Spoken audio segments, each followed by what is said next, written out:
I'm Brandi. Kruse. Coming up today on Undivided, it's the economy, stupid. Simone Del Rosario with Straight Arrow News joins us to make sense of what's happening in the markets. Plus, it's primary election eve and turnout is very, very low. And Governor Jay Inslee compares one of his climate policies to perhaps the most important moment in American history. We'll discuss that and more coming up today on Undivided. Remember, you can support our show for just $5 a month by signing up at undividedpod.com. Also, be sure to join us for our live primary election night coverage coming up Tuesday at 8:30 p.m. Pacific time.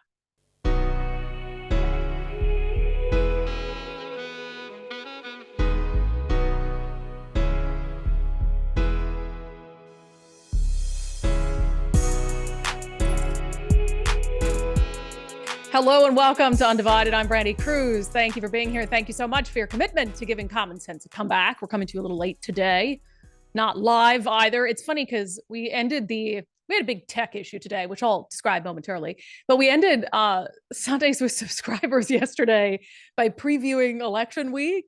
And I had a little bit of a mental health breakdown, just hoping that everything was going to go fine. It's going to be an exciting week. Everything's going to be great. Totally. It's going to be great. It's going to be great. It's going to be great. I hope. It's going to be great. It's going to be fine. It's going to be fine. Okay, anyway. It's going to be exciting to get past the primary. That's for sure. It's going to be fine. Yeah, so I almost think, Nicole, that was a little bit of a self-fulfilling prophecy. Oh, my goodness. It's going to be fine. It's going to be fine. No, we were totally ready for the show today. In fact, more ready than normal, I would say. Like everything was great. We were just smooth sailing into the plan for the live show. And then we restarted our central computer system, which we try to do like on a semi-regular basis just to give it a good refresh. And it never turned back on.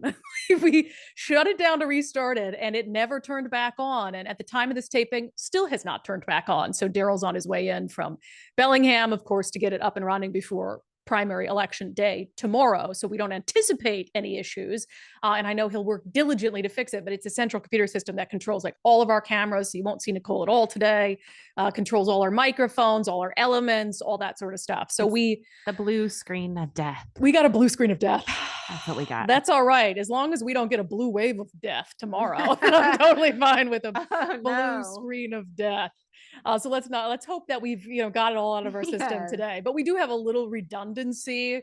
It's not the best redundancy, but it allows us to at least tape something to get it out to you today. So, but speaking of, I just have to start with the ballot return statistics. This will be updated at 5 p.m. They're updated every business day at 5 p.m.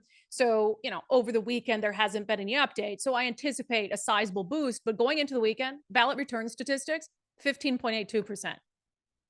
15.82% in an election year that's this important. And that just breaks my freaking heart. You know that all the Democrats, all the Bobby Ferg supporters are turning their ballots in. All the Semi Bird supporters, they're turning in their ballot too. So I don't know who hasn't turned them in yet, but you got to get, I'll do a little shaming. That people wait till the last minute. And this is but why I know that you like mail-in ballots, but I really believe that if we all had to show up in person, give us the day off, like make it a national holiday. So everybody go vote. Let me understand this. You believe that voting, more people would participate if they had to actually go somewhere on election day to vote, as opposed to having 2 full weeks to fill it out and drop it in a mailbox for free. You think that actually is going to lead to lower voter turnout? More people that should be voting. So the people you want to vote would be voting. I'm just going to shame a few counties because why not? Let's see here. Yakima County, 12%. Weak. Franklin County, 11%. Weak.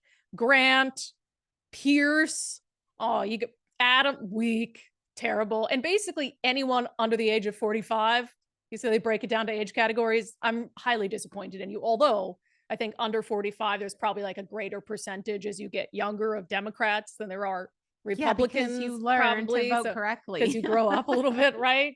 So anyway, again, as of 5 p.m., the 15.82% number is going to be irrelevant. But what we know is that it's still trailing behind at this point in previous primaries of this nature. So historically, this is a pretty low number still. So you got to turn that thing in. The people who decide to participate are the ones who get to decide how our state is run and how our counties and cities are run. So if you don't participate, then you really don't have a leg to stand on if you want to complain about policies. Speaking of, we will have a primary, God willing, God willing, we will have our regular election night special. It's happening tomorrow, 8:30 p.m. Pacific time will begin. The first ballot drops, as you know, come in around 8 p.m. We don't like to start at 8 p.m. We never do. We always push it back a half hour because I remember being in TV and everybody was a complete disaster trying to make sense of ballot returns that had come in and were like partial for counties. So we don't do that. So by 8:30 p.m., we'll have our, you know what, together, unlike TV stations, and we will have the best primary night coverage in the entire state of Washington. So again, it'll be across platforms, YouTube and Patreon, locals, X, and Facebook. And we'll go as long as we need to go. Hell, if things are exciting, we might just stay on until noon on Wednesday, our regular live show. Nicole's like, we will not be doing that. Primary. So, come on now. I know. Excuse me. You literally are the executive producer of a political show, and you are downplaying the importance of the primary election and presidential election here. Fired. Even though today, today wasn't your fault, fired. I don't know if it was anyone's fault, really, but here we are. We're still getting going. All right, something else that happened today, and we saw some indicators of this in the global economy over the weekend. Huge crash on the stock market today, pretty significant. And it's funny because you watch the news and it's sort of one tone, and then you get on social media and it's another tone. Like, we've talked about indicators of a recession, and we talk about that with Zach Abraham at Bulwark Capital every single week on the show, some of the areas of the economy that are weak. And he's been predicting for months that the US would get into a recession. And certainly what happened in the stocks today amid this global sell-off was really unfortunate. Not the day to look at your 401k. And then you have some other, smaller points of intrigue, like stocks for Lockheed Martin, and people on the internet again being like, oh, that's just an indicator that we're entering World War III and Lockheed Martin knows it. So I decided to ask today someone who I think is like one of the most truly unbiased journalists on planet Earth, who specializes in covering the economy, to join us and sort of either, I don't know, talk us off the ledge, or maybe we need to be on the ledge. But I figured Simone Del Rosario, who is a business correspondent for Straight Arrow News, would tell us what's up. Simone Del Rosario, welcome back to Undivided. Thanks. Good to be back. Good to see you, Brandi. Yeah, well, Straight Arrow News, which is why I expect you to give it to us straight. Should we be having a full-on meltdown? Is it that Absolutely. It's absolutely not that bad. Obviously, the reason that the stock markets have reacted the way they have today is because of recession fears, right? But this goes back to Friday's jobs report. What happened is that we woke up this morning and Asia, for the first time, got to really respond to what we saw on Friday, which was a higher unemployment rate than was expected, which triggered a recession indicator. Doesn't mean the US is in a recession right now. But then we saw this massive sell-off with the Nikkei index in Japan, the worst crash that they've had since 1987. So obviously that's super alarming. And then it provides contagion, right? So the US stock market also drops, but this is their second time reacting to the same fear. And on Friday, when they had the jobs report and all of Friday trading to be able to react to it, the S&P only fell 1.8% on Friday. So we are seeing more declines, but we've already seen in the market today from this morning, the pre-trading hours were, huge losses, multiple percent, the Dow down more than 1,000 points. A lot of that's recovered quite a bit. You'll see each of the indexes now is around 2.5% down on the day. Gotcha. So when we look at, obviously, the stock market is only really one indicator of the health of the economy. And you mentioned, the jobs report being an important indicator. So if we take the stock market kind of and what happened Friday over the weekend overseas, and then here this morning, kind of out of the equation for a second, and you do look at the fact that there was a worse off jobs report than expected, some of the other things happening economically. I mean, is the economy heading toward recession? So the person who is behind this recession indicator that everybody was talking about on Friday, called the SOM rule, Claudia Somm, she's an economist. She said that the US isn't in a recession right now, but she is very concerned about one happening in 3 to 6 months. The nice thing about how high interest rates are right now is that the Federal Reserve does have quite a bit of room to force some type of correction. I think it's a pretty unanimous consensus at this point that the Federal Reserve is behind the 8 ball on this. They are offsides on this decision. Had they cut last week ahead of the jobs report, they would have looked like they had a crystal ball. Now they definitely look like they're offsides and they're behind the ball. They can cut in September, and they're already pushing out their people right now to try to ease things a little bit, to try to send a message to corporate America, which is where we get that response with the job market or with the stock market, to say, yes, we know a cut is likely coming. And now they may even do a bigger cut than we initially expected just because of these indicators. So there is room to fix what's happening right now. But also, yes, the unemployment rate is much higher than people had expected it to get to. And it is concerning. Yeah, and then not the kind of news that certainly the current administration wants just a few No. months out from an election. So how do you expect, I guess, not so much Joe Biden, but Kamala Harris to try to message on this? Because the economy is the key issue for voters. It always has been. Yeah, it has been. And this is an issue that this administration has really lost on for the last 4 years. Even though inflation is so close to 2%, we're at 2.5% on the Fed's preferred inflation gauge, so close. It doesn't erase what happened, right? It doesn't erase that we had 9% inflation, and people can't get that out of their heads. And so I really think that Kamala Harris is going to have a hard time addressing the economy just because of how people feel. And then you wake up and see, even though we had record low unemployment at 3.4% not too long ago, now you're seeing this big swing upward. 4.3% historically isn't that high, but it doesn't look good when we've been living in a much lower rate for a very long time. Yeah, and it's not just how people feel. It's, I mean, how they actually are living day to day. And people have been struggling with the cost of goods. Some of that is tied to state policy, not federal policy. So if you're Kamala Harris, I mean, how would you try to message that you could do something different than your predecessor?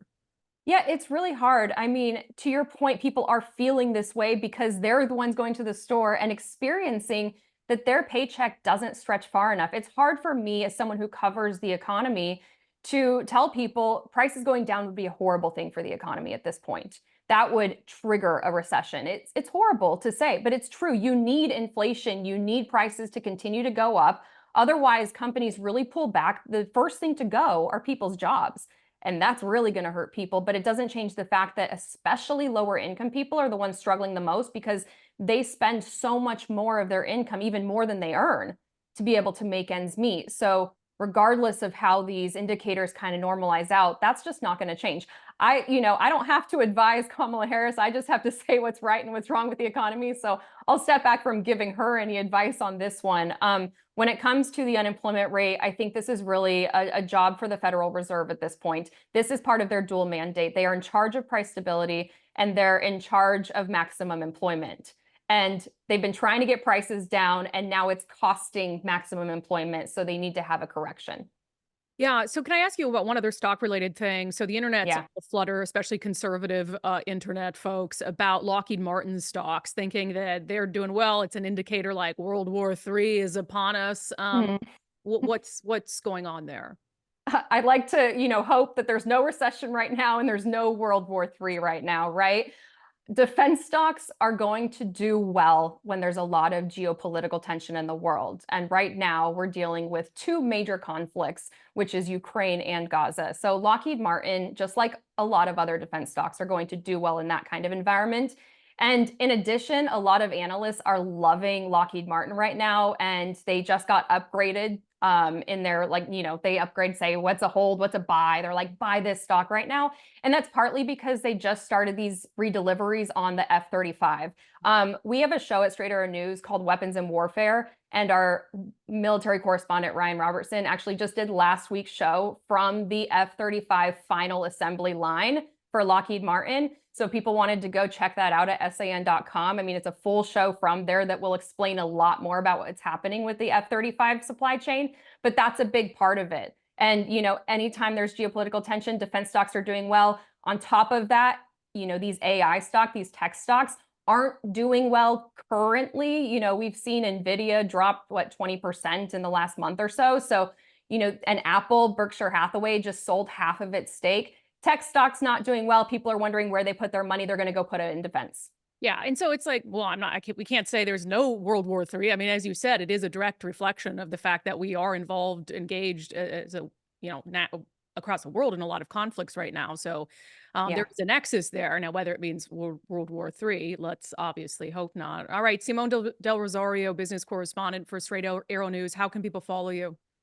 Well, you can follow all of my work at san.com and any of our Straight Arrow News stuff. It's all over the socials, etc. And then people can follow me on X and TikTok at Simone Reports and on Instagram at Simone Del Rosario. So we appreciate Simone Del Rosario's insight. Again, she acknowledges this isn't great, certainly not great for Kamala Harris and Joe Biden. And we'll see how they're going to spin this, the spin machine. I'm sure somebody was joking on social media today that Kamala will come out and say, I've never heard of Bidenomics. Bidenomics, I've never heard of that. You guys made that up.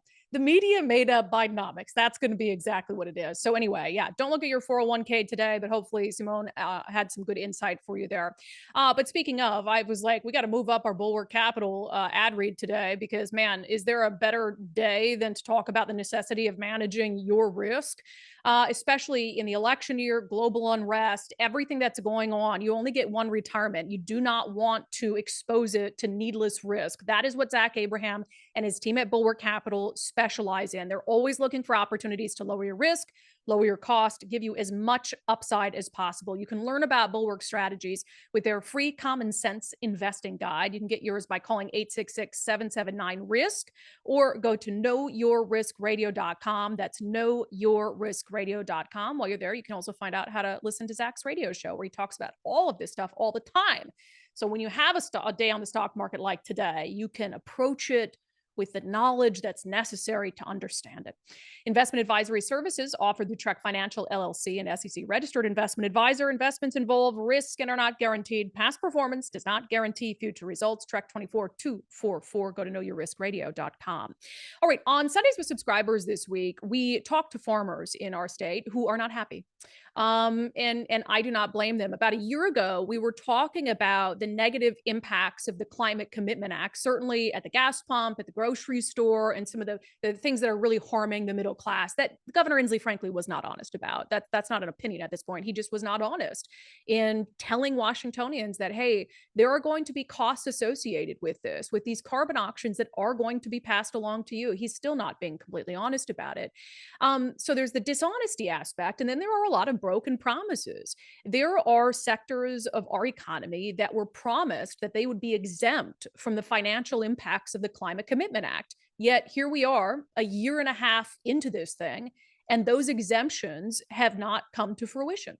This segment is brought to you in partnership with our friends over at Future 42. Turn your frustration into action at future42.org. So we'll get to the farmers in a moment, but joining the farmers in feeling like they were either lied to, taken advantage of, or both, is the trucking industry. The Washington Trucking Association has taken a similar stance to the farmers. Both of them were promised exemptions, meaning that the fuel cost increases from the CCA, they would not have to bear the burden of those. But here we are a year and a half later, and they are very much bearing the burden of those. And their efforts to try to get the state to comply with what's written into the law have not been successful. This from Fleet Owner, which is a publication that, as the name suggests, has to do with trucking issues. The headline, Washington climate legislation faces trucking backlash. Fuel used in agricultural transportation is supposed to be exempt from the program for the first 5 years. But after the legislation, fuel costs skyrocketed for fleets moving agricultural goods. Fuel suppliers introduced fuel surcharges in response to the act that did not exclude agricultural transportation. Brian Hildebrand, who's a safety compliance officer for refrigerated transportation companies in Washington, he said it inflated all of their costs. So not only were they not exempt, they're very much feeling the impacts of the financial burden of the CCA. It says after court shot down the Washington Trucking Association's petition for review of the act's execution, the trucking industry is looking to a November ballot to ease the strain of fuel suppliers' climate legislation surcharges. So the bottom line here is truckers, like in good faith in the trucking industry for the past year and a half, are kind of thinking, okay, the state will do what they're supposed to do under the CCA. We have an exemption for the first 5 years written in. The state's like, oh, we haven't figured out how to carry out this exemption. And they've been very patient. I would argue almost too patient in waiting for the state to put that exemption into action. And now they're done. frankly, they're done waiting. And, their legal effort to try to get this taken care of wasn't successful. And so they're now hoping that the CCA is repealed because that's the only option that they've been left with. And we're now hearing similar sentiments from the Washington State Farm Bureau. Bree Elsey with the Washington State Farm Bureau joined us on Sundays with Subscribers yesterday. One of the reasons we had her on is almost exactly a year ago, we had her on the show, and the title of that show was Road to Exemption, where she talked about farmers trying to get this exemption that they were promised. And instead, what happened? The state's like, oh, give them $30 million and maybe they'll be quiet about it. And $30 million doesn't even begin to cover the loss associated for farmers who are having to pay these heightened fuel costs. And so Bree Elsey with the Farm Bureau said the same thing that the trucker said on our Sunday show. We've waited long enough, and now our only hope is that voters repeal the CCA in November. The litigation wasn't to recover hundreds of millions of dollars. It was just to compel Ecology to open rulemaking to fix their broken program. Right. And so that's the question that was before the judge. Can we open up rulemaking and fix what is an obvious problem? And like you said, the legislature acknowledges last year by allocating $30 million to agriculture and transporters that there's a problem. Their intent by passing that bill was to exempt everyone. And obviously that didn't happen if in their mind there was at least tens of millions of dollars in damages. And so now what? We have this legislative acknowledgement, and now we have this court decision that allows Ecology to continue to be negligent and abdicate their duty under statute. And I think what's unfortunate is I think we see this a lot in the court systems. I think you see this a lot in the court systems. I know you're pretty engaged in different actions as well.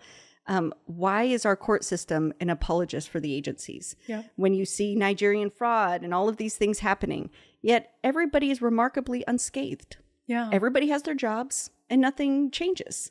And they are allowed to continue on with this behavior left relatively unchecked. And I think that's the big frustration here is this just happens time and time again. So you said, what happens next? What does happen next? Are you guys appealing? Is it? So that'll be up to the Washington Farm Bureau Legal Foundation. Okay. And there'll be several pathways presented to them.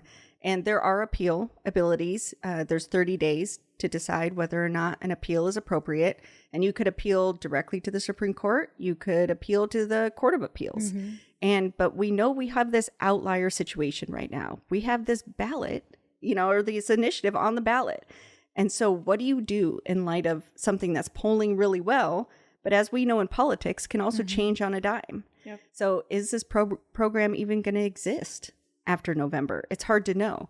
So look, you guys know how I feel about all of this. At the very base level, regardless of how you feel about climate policy or Governor Inslee and climate policy, if they can't be honest about it, why do they deserve to keep it? I mean, that's kind of what I keep going back to. And we'll get to some of Governor Inslee's continued dishonesty on this coming up in Unbelievable. It's really wild.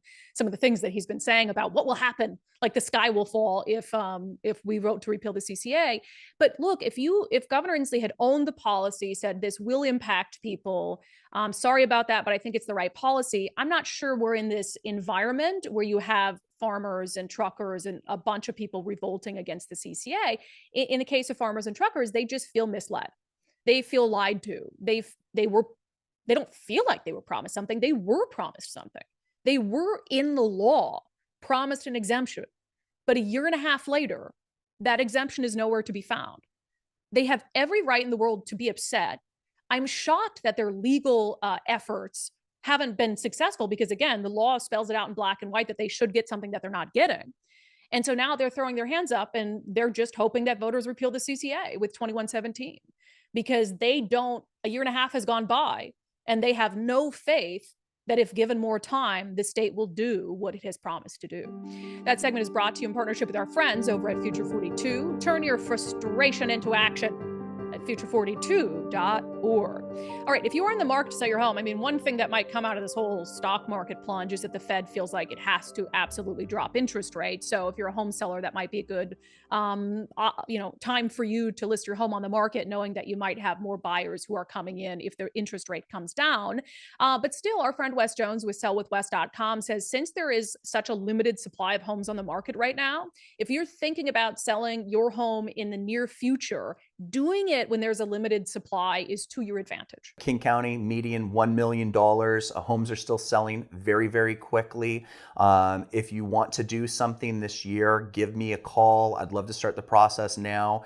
I think that things will be moving very swiftly through probably October. And then as the election starts to come out, get closer, people always pump the brakes. But for all of you who are out there that are thinking like, oh, I can't sell my home because I need X amount, you're probably at the peak right now. It's probably worth more than it's ever been than previous times. So what are you waiting for? So if you're in the market to sell your home, reach out to our friend Wes Jones at sellwithwes.com. Sellwithwes.com. He'll give you a free market analysis, how well your home is positioned on the market, depending on where it's at, et cetera, and comparables. And then you can also just start right there on the website by using their home value calculator to see how much your home is worth. It might be worth more than you think. Sellwithwes.com, a better way to sell your home. I think of a lot of important moments in our nation's history, moments that all these years later we celebrate about our freedom and our founding.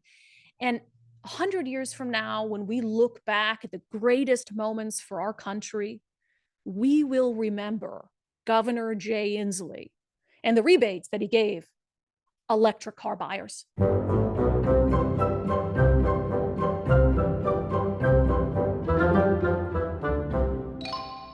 All right, Governor Jay Inslee, he's just out there trotting out all the environmental stuff. And every time he's going to use it as an opportunity to push the CCA. That is his primary and maybe only his lone objective before he leaves office in January, is to make sure the CCA doesn't get repealed. So he's out there, and we've been talking about all the lies he's been spreading. He had a press conference last week where they talked about these $200 rebates that you're going to get of your own money on your energy costs, which is ridiculous, and says, oh, if you get rid of the CCA, then that's like taking $200 away from working families, which again doesn't make any sense because it's the working families' money that you took anyway, and you're taking way more from them than $200. So this is just a bribe before the election, but I digress. So anyway, Governor Inslee had another press conference. Man, he's having a lot of press conferences, huh? And all those press conferences, he's talking about the CCA, where he talked about an EV rebate program. So they want you to buy electric vehicles, but people aren't buying them at the rate they wanted. They're not on track to meet their goals. And so now they're like, well, let's just throw money at people. Let's try to make it less expensive for people to buy EVs. So the program means that Washington state residents who are 300% or below of the federal poverty line could qualify for a rebate program if they purchase an electric vehicle. Now, whether there'll be takers for that, I don't know. But for Governor Inslee, this is really, honestly, one of the single biggest moments, not just for the state of Washington, but for our country. They made history in Philadelphia in 1776, where they had the Declaration of Independence. We have a Declaration of Independence from gasoline. It is freedom, and we're giving an opportunity for Washingtonians to enjoy that freedom. Declaration of Independence, Philadelphia, Governor Inslee, EV rebate program, Washington State. It's essentially the same thing, right? And the governor was feeling so patriotic when he made this historic announcement that he invited maybe the most patriotic group of people ever to join him in it. Well, this is such a great day in the state of Washington. I have asked the Blue Angels to come celebrate with us. And I think the Blue Angels are a perfect group to celebrate with because we can hear the roar of freedom. And when you get an EV, it's absolutely silent. And you can enjoy an electric vehicle. And you can enjoy the thrill of not having ever to buy a gallon of gasoline again. It is a joy. And yes, here they come, celebrating EVs. All right, we're celebrating.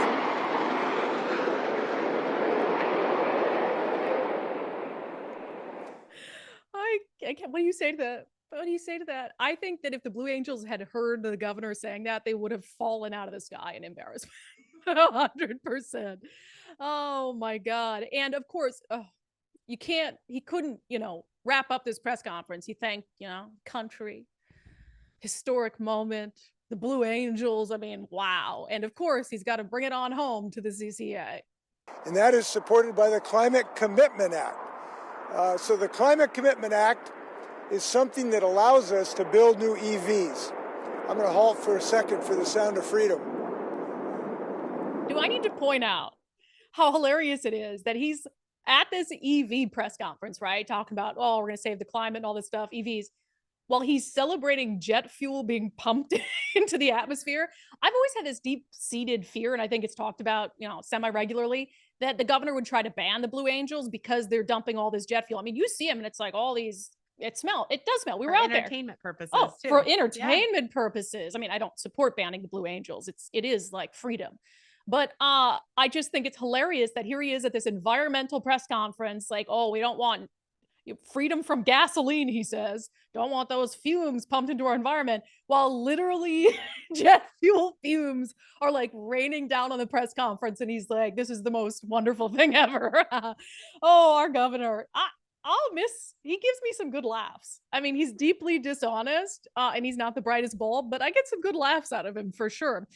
So he's talking about that. Let's try to bribe low-income people to buy EVs that are still very expensive and they still might not be able to afford them, even with the handouts that the government gives them for this. And even though, it's like signing the Declaration of Independence, I just have a hard time believing that, people will think that fondly of it. I don't know. That's just me. But that's not the only press conference that the governor had in recent days where he is using it explicitly to try to build up the CCA and try to convince people through fear, through patriotism, appealing to their sense of patriotism, then appealing to their fear and frustration, not to repeal the CCA. So this is for our friends at the Linwood Time. Buckle up for this one, because this might be the most shameless thing that the governor has ever said about the CCA.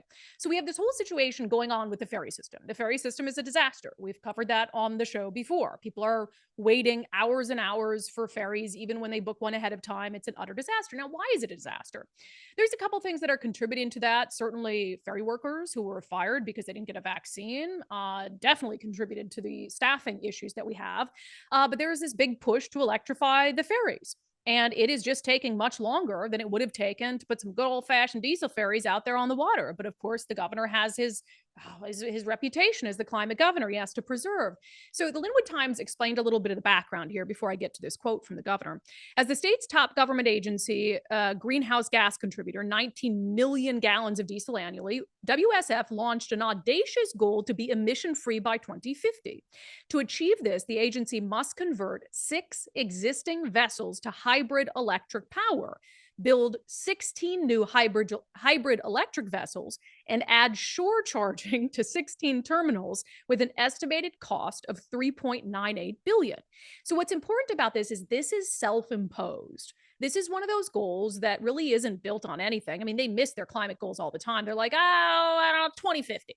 Let's make our ferries emissions free by 2050. And how do we do that? So now they're saying, well, now we've got to build these hybrid electric ferries to try to get us there. And it's going to cost a lot of money. And it's much slower than if we had just continued down the path that we were on and making sure that we get some sort of new ferry on the water, even if it's not meeting this climate goal that we've just manufactured out of thin air in 2050. It says currently, so how are they going to pay for this, right? $3.98 billion. Currently, $1.68 billion of it is funded according to WashDOT from the Move Ahead Washington pile of money, and $599 million is from the Climate Commitment Act. It's from the CCA, $599 million. It says Governor Jay Inslee shared with the Linwood Times the importance of Climate Commitment Act dollars to a cleaner and greener Washington ferry system. Listen to this quote that Governor Inslee gave the Times. "We need new ferry boats desperately, and the CCA is where the money is coming from to build the next 5 ferry boats. So if you want ferry boats, we have to have the Climate Commitment Act. It is the only revenue source we have." The governor is literally, he's so desperate, he's literally telling people, if you repeal the CCA, we won't get any more ferry boats. He says, you want ferry boats? We have to have the Climate Commitment Act. He is appealing to the desperation of people who rely on those ferry boats just as much as you and I rely on the highways here to get to and from work. He's appealing to their desperation and their frustration. And he's saying, if you repeal the CCA, we won't have any more ferry boats, which is, of course, a lie. It is a flat out lie. This is a self-imposed, manufactured goal. At any given time, they could say, you know what? We have a crisis on our hands. The ferry system is in turmoil. So we're not going to meet this 2050 goal. Let's do what we need to go. By the way, the governor's goal of doing this through new, forgetting diesel, all hybrid electric ferries. It's such a dumb goal. And so contrary to like the desire to fix the prices, where not even Bob Ferguson agrees with it. Even Bob Ferguson says he would go a different direction and get some diesel boats on the water. And like, yeah, like let's work toward electrification of our ferries, but not at the expense of the operational ability of our ferry system. So keep that in mind. Even Bob Ferguson thinks, well, now I don't know if he actually thinks that or he's saying that because he's running for governor, but even he has said in his campaign for governor that he doesn't like Governor Inslee's plan. So Governor Inslee is genuinely saying, we won't have any ferries if you repeal the CCA. And he's saying it is the only revenue source we have. Well, that's just not true. As we stated before, of the $3.98 billion price tag, most of it is paid for with other funds. $599 million is paid for with Climate Commitment Act money. But if that goes away, it's not like they don't still have money. And our ferry system is 70 years old. The CCA is a year and a half old. So how have we funded our ferry system for 70 years? How have we funded our ferry system for 70 years? If you're saying the only funding for our ferry system is money that the state just started collecting a year and a half ago. So it's a complete lie. It is based on fear. And this is when I go back to what I said earlier. Even if you support the idea of electrifying our ferry fleet, aren't you offended by the fact, if you live on an island especially, aren't you offended by the fact that the governor is trying to scare you into keeping the CCA? Does that not bother you? Even if it was somebody of the opposite party, would it bother you? I bet it would. So are we so beholden to political party that we're willing to look the other way and say, man, this man has told a laundry list of lies about the CCA, but I'm going to reward him by voting to keep it in November? It's truly unbelievable stuff. It's honestly disgusting. I kind of joke about it because it's so dumb, right? I mean, compares it to the Declaration of Independence, like his climate policy. Give me a break. While there's jet fuel raining down on him. And he says, oh, we're going to give you back $200 of your own money in energy rebates. And I'm supposed to be celebrated for that. Says it's not going to raise gas prices. It does. Blames it on gas and oil greed inexplicably. And now he's saying, oh, we won't have ferries anymore. Like the ferry system will just cease to exist if you repeal funding that the state has only had for a year and a half. Now, look, I'll just say, that's about priorities, right? If you are dead set on the electrification of ferries, I'll say I agree with the other candidates in the race that no, like you can move forward the couple boats that you want to have hybrid electric ferries, but you have to build other boats in the meantime that can get on the water faster so we don't have this crisis. So let's say you go with a plan like Bob Ferguson has, just say. You can have that $1.6 billion in funding that's already there. If you lose $599 million in Climate Commitment Act funding, you can still build electric ferries. You just can't build all electric ferries. So what the governor is not willing to do is compromise on, again, a self-imposed deadline to go emissions free and a self-imposed like 2050 goal that we'll probably never meet because he doesn't meet his other goals anyway. And he's going to do that at the expense of people who rely on ferries to get off the islands. Like that's sick stuff. That's ridiculous stuff. And he should be punished at the ballot box, because if you don't punish him at the ballot box and repeal the CCA, then he's emboldened. He's like, look at all the lies I got away with, and I got to keep this policy in place. And you think Democrats won't make the Climate Commitment Act even harder for working class families if they're that emboldened in November? They absolutely will. It's totally unbelievable. Now, speaking of freedom, however, I know the governor is trying to tie his climate policy to freedom and the Blue Angels and whatever it is. But if you really want to feel free and you really want to celebrate freedom, join us at the Summer Freedom Fest that's coming up. If you guys went last summer, we had Brian Haywood, who's behind the Let's Go Washington initiatives, including 2117, which will repeal the Climate Commitment Act and actually set you all free from the grasp of Inslee's terrible climate policies.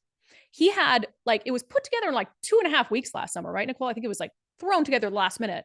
And this was while they were still gathering signatures. He had a Summer Freedom Fest out at his private ranch where everyone who wanted to come was invited. There was hundreds of people there, live music, food trucks, vendors, all this stuff, political candidates speaking. So they're having Summer Freedom Fest 2024. And I have to imagine this one's going to be huge, because if the last one was put together in 2.5 weeks, this one's going to be a blast. It's co-hosted by yours truly. Our friend John Carlson over at KVI is also going to be there. There are going to be political candidates there to speak. There's going to be good music, food. Bring your lawn chair. Join us. It's happening Saturday, August 17th, 4:30 p.m. to 8:30 p.m. You can learn more at letsgowa.com. Just go to their events page. You can also sign up to volunteer if you'd like. I know they're still looking for volunteers. So Inslee thinks keeping his climate policies represents freedom. I disagree. I think repealing his climate policies represents freedom, and we're going to celebrate the eventual repeal of those policies at Summer Freedom Fest coming up 2 Saturdays from now. 2 Saturdays from now, the 17th. I just wanted to make sure 2 Saturdays from now. Man, it's already August. That's wild. All right, we're going to skip past national news since we talked about the economy and the stock market to open the show today. Guess what? We are back with Natchez RV Resort. We talked about Natchez RV Resort in Natchez back in the beginning of the summer. I think they were doing their phase 1 grand opening. And the way that works is they don't sell lots until they're ready to be sold. And so they did an initial phase 1. And then as the lots came together, they're now opening up phase 2. So they have phase 2 grand opening pricing starting August 24th and 25th. 18 extra large RV lots. They're starting at just $79,900. And I went out there. Mike and I went out to Natchez RV Resort when we were out in Eastern Washington just to see it. It is beautiful out there. They were just finishing up their massive 4,300 square foot clubhouse. It's got a gourmet kitchen in there, a ton of space. So if you've got family visiting, there's room to dine together, to hang out together, all of that. They had the groundwork in for their pool and hot tub. I took Lucky, my dog. They have a dog park with some, what do you call them? What do you call those? Skills? You know, like you run dogs through the little obstacle course. She wasn't great at it. I don't think she's like an athlete of a dog, but it was still fun. Everybody was just, the people, some of the first buyers, they were all hanging around together, laughing, drinking, just, it looked amazing. So I was really glad Mike and I got to go out there and see it. So the other benefits, 300 days of sunshine out there, year-round family fun, fishing, hunting, snow skiing, golf, river rafting, outstanding wine tasting that's just minutes away. So don't miss out on phase 2 grand opening pricing, August 24th and 25th, with 18 extra large RV lots starting from just $79,900. You'll have some undivided viewers as your neighbors. Call 800-422-6009, 800-422-6009, or just go to NatchezRVResort.com. NatchezRVResort.com. All right, just because we didn't have a live show doesn't mean we won't do a daily subscriber show poll today. I asked you guys on Patreon, Locals, and X for tomorrow's primary election, what race are you most eager to see the results in? Governor, attorney general, your congressional race in your district, or other. The vast majority of people saying governor. I disagree. Did you think governor would be mine, Nicole? No, because I feel like I know governor. I am excited maybe for AG and maybe judge. I'm pretty excited. Oh yeah, that's a good one. Wow, right? You're tuned in. Attorney general is mine, only because you're right. I think for governor, we know who's going to advance. I mean, unless like there is some epic failure of polling, we might take the day off, which Wednesday then we won't be here. Be sad. No. Sad to do a show. But for attorney general, I'm very curious between Manka Dhingra and Nick Brown, who gets through on the Democratic side. Because Manka Dhingra would be disastrous for our state. Disaster. I mean, I can't even, way worse than Bob Ferguson. Way worse. And so that to me is an unknown because Nick and Manka are polling pretty evenly. So I think Manka is the easier opponent for Pete Serrano because she is so extreme, and statewide extreme candidates don't really win statewide. I can't predict anything these days. Right. And so it scares me to have her on the ballot. I just don't want her on the ballot. That's how I feel too. So even though it's better for Pete, I would rather 100%, I would rather not have her on the ballot because I don't want the risk to be there. Nope. Like I can live with a Nick Brown because I think he's very similar to Bob Ferguson. Yep. So it'd kind of be a push. Let's see, Becky Langley says, I'm watching them all, but definitely governor is where it all starts for me. Jeff says the AG race for sure. I'll be tuning in from out of state tomorrow night, hoping to witness the call on Manka's campaign coming to a close. There will be much rejoicing. Yeah, I mean, I'll tell you though, we're locked and loaded on some Manka Dhingra stories that we're going to roll right out if she makes it through. Let me see. Christine says, governor is my most important, followed closely by the AG race. Julie, governor, I'm curious whether Semi is going to bow out rather than split the votes in November. Well, he can't bow out now. There is no bowing out. So you're on the ballot. He's on the ballot. And you can't run like a write-in campaign for a contest you were on the primary ballot for. So if he's not top 2 Tuesday, he's just out of the race. I hope though that whoever the whoever moves forward, there can be some coalescing amongst Republicans because you need it to beat Bob Ferguson. So we'll see what happens there. I'm curious. What was that? Oh, I was going to say another one. OSPI. Oh, yes. Wouldn't it be great if Reichel didn't even make the ballot? Well, maybe, but I don't think the Democrat, because there's two Democrats, it's like, whatever. And I don't think the other guy would be any better than Reichel, and he might actually have an easier time winning. Maybe, like, but I don't know. It's a nonpartisan role, Right. right? And so hopefully people would actually vote based on things that candidates say. I think Reichel's just getting in based on name recognition. Very possible. So maybe people would have to do the work and actually figure out who to vote for. The Times didn't even endorse Reichel because test scores aren't good. And that has to be, there has to be some judge of academic achievement. And we had him on and I said, test scores aren't great. And he's like, well, that's not, the end all be all. But he admitted, I said, if they were great, would you take responsibility for them? And he's like, well, that's a good point. So if test scores were through the roof good, they would say, oh, that's all me. It's similar to presidents with gas prices, where they're like, oh, they're bad. Presidents aren't responsible for gas prices. Oh, they're good. Like, that's all me. I did that by myself. Donald Shaw, similar. I do not want to see Maka Dingler go to the general election. She would be terrible for the state. Apparently, she just put in $250,000 of her own money into her campaign because her husband's very wealthy. Yes. Which is fine. I don't vilify rich people. I don't. See how that works? I think if you're a millionaire, good for you. I do think it's funny that she lies about her job, and she doesn't even have, to my knowledge, she does not have a full-time job. The legislature is a part-time job, and she is not with the prosecutor's office anymore. And so I hate to say this, she's the wife of a rich guy. Like that's her job right now, right? Full-time mom of older children. Oh, and that's fine. Her kids are older though. Yeah. But as long as I think she doesn't want to admit that she doesn't have a full-time job, because most lawmakers aren't wealthy enough to only have like the 20 grand they give you, if that, to be a lawmaker. So there's nothing wrong with being like a rich housewife mom, right? But own it. Don't claim that you're a prosecutor when you're really not, like you're like going fighting in a courtroom against criminals all the time. So that's the only issue I have with that. She's wealthy and she's got a lot of time on her hands. I'm and surprised she's running for AG before the election or before the primary. Do you get that back? Yeah, I think there is a way to, if it's a surplus, if you haven't spent it all, I believe. So, because you do it as a loan to your campaign, essentially. Got it. All right. So yeah, good stuff there. I don't know what's going to happen. What's really sad, Nicole? We can't do comments. I know. You guys, I feel so bad. This never happened before. Full computer meltdown. I mean, full meltdown. Although Nicole will say, I kept my composure very well. You did very well. Me too, by the way. I'm just kidding. Yes. But you always keep your composure pretty well. You say I get a little snotty and mean, but sometimes it's a little snappy, but I do too. But I felt like we were both like, that's the God thing. We couldn't even do anything about it. That was not even, there wasn't one thing touched that could have just like, oh, you touched that wrong. No, it was so funny because to restart. Now I'm not taking responsibility for it. However, we don't always restart the system. Like we had said, we should do that, give it and I insisted today. I was like, I insist that we restart the system. Like 10 minutes to showtime. We were ready to go. And then it never turned back on. So I don't have to take a lot of responsibility for that. But anyway, okay, we are going to get to our closing sanity check coming up in a moment. First, gosh, especially if you looked at your 401k, which I highly advise against. But if you happened to, you're probably like, how can I save money right now? I recommend taking the First Mark Challenge. We've had so many undivided viewers and listeners who have taken the First Mark Challenge, and it's because it's a no-brainer. Totally free to take the challenge. And on the back end of it, you could end up saving money for the same insurance you already have.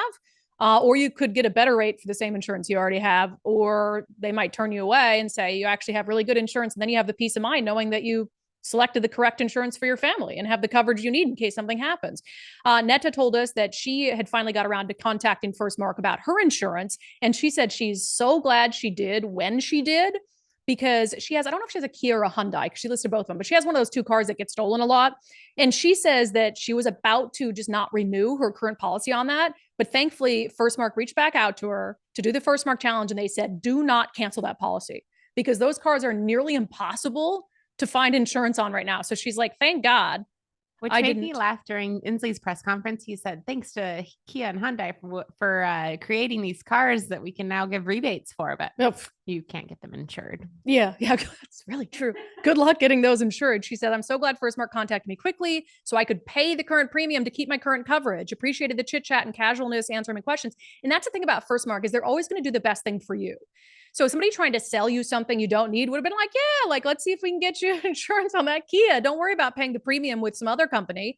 And they didn't say that. They're like, no, you'll lose your coverage. Pay that. And I think that is really indicative of how good of a company they are and how they do want to do the right thing for their clients. And you never pay them anything. So firstmarkinsurance.com, take the FirstMark challenge today. See if they can save you money on your insurance needs. Firstmarkinsurance.com.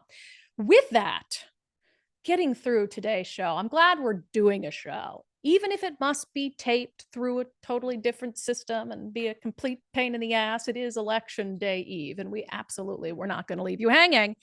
Let's get to our closing sanity check.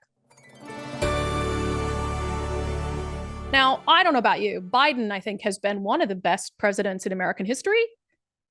Yeah, I mean, he's right up there, according to Nancy Pelosi, and I have to say, I fully agree. Right up there with the likes of Abraham Lincoln. So he was in a good place to make whatever decision, the top of his game. Such a consequential president of the United States, a Mount Rushmore kind of president of the United States. Want to know what comes next? That he belongs up there on Mount Rushmore. Lincoln and Joe Biden.